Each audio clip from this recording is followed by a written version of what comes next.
Today I'm going to demonstrate strategies for making a rehearsal a piggy bank face, in our case this bull.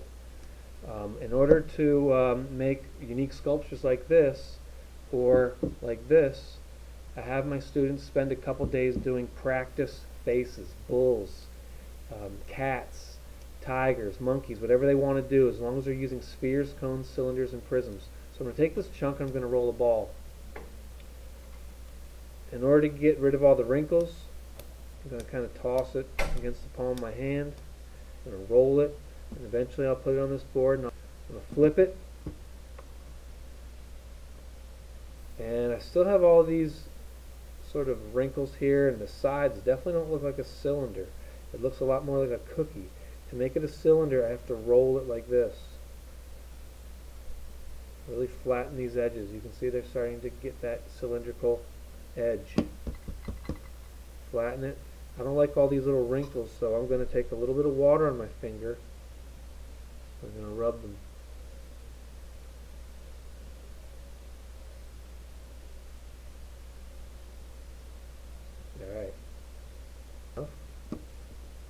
Alright, I'm going to take a chunk here, and I'm going to make the top of the bull's snout using a different kind of cylinder. This cylinder is going to be a lot closer to a marshmallow. So I start with a sphere, and I'm going to roll it like this. It looks a little bit like a tater tot, too rounded around the edges, so I'm going to flatten it, flatten it.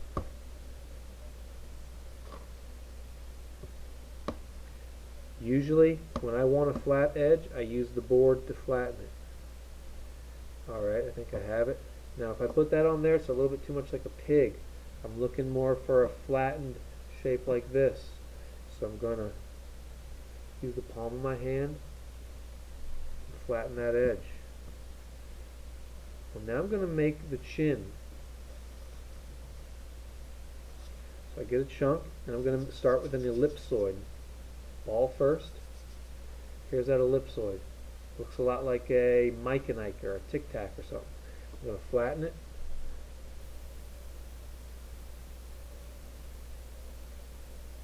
And I'll attach it here as that bull's chin. I'll use this little carving tool here to make the nostrils. Cut off this back. I cut that off so it would be flatter. It attaches better. Put that here.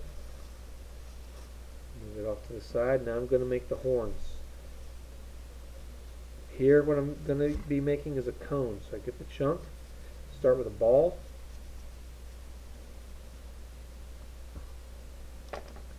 Alright. When I made the cylinder, my hand was parallel to the board. When I make the cone, my hand is going to be diagonal. You can see right here, this part of my hand is going to rub against the board like this. You can see it's starting to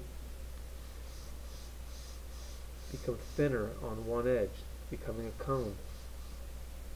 Alright, that's good enough. Because I'm doing two, I'm just going to make them both out of this piece. I'll make this symmetrical.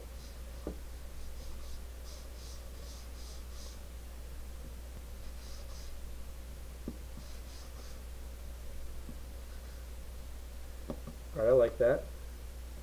I'll cut it. And I kind of think these are a little bit too big. So in order to keep them symmetrical, I'll line them up and cut a little bit more off. Alright, I'm going to curve these into the shape of the bullhorn. I don't want it to crack, so I put a little bit of water on my hand. Here's where I keep my water. Can prevent it from cracking.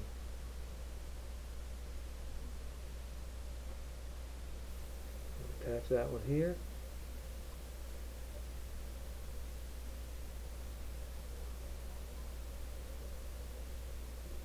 Attach this one right here. Alright.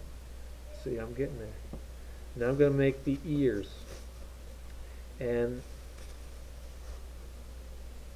after looking at some images of some bulls, I saw that their ears kind of look like quadrilateral quadrilateral like you see here, this four-sided shape.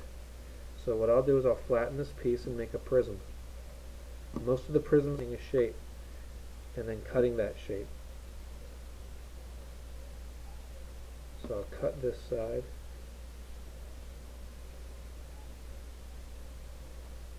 I'll do these symmetrically.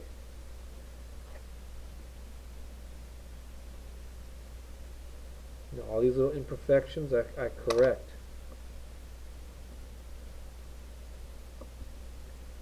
Sloppiness is the enemy of this assignment. I don't really care if you learn how to make bowl faces. I care that you learn how to make precise 3D shapes. Alright, so I have these two. I think they're a bit big. I'm going to cut this edge.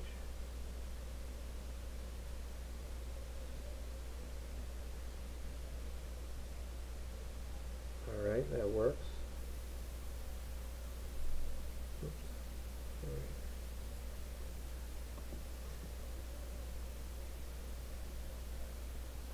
Alright, now I'm going to make some eyes. I'll just give them these.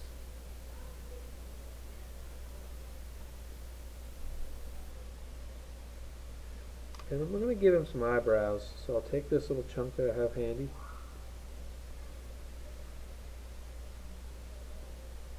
And I'm going to make rectangular prisms by cutting a very thin rectangle.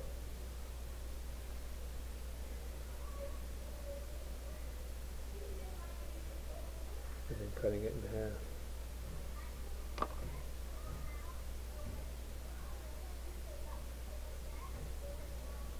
There we go. You know what I think I'll give him next is a little nose ring. So I'm going to make a cylinder really little.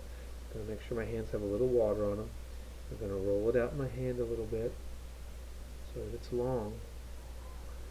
And then I'm going to put it on the board because the board is flatter than my hands. It's really going to help me create a really smooth cylinder.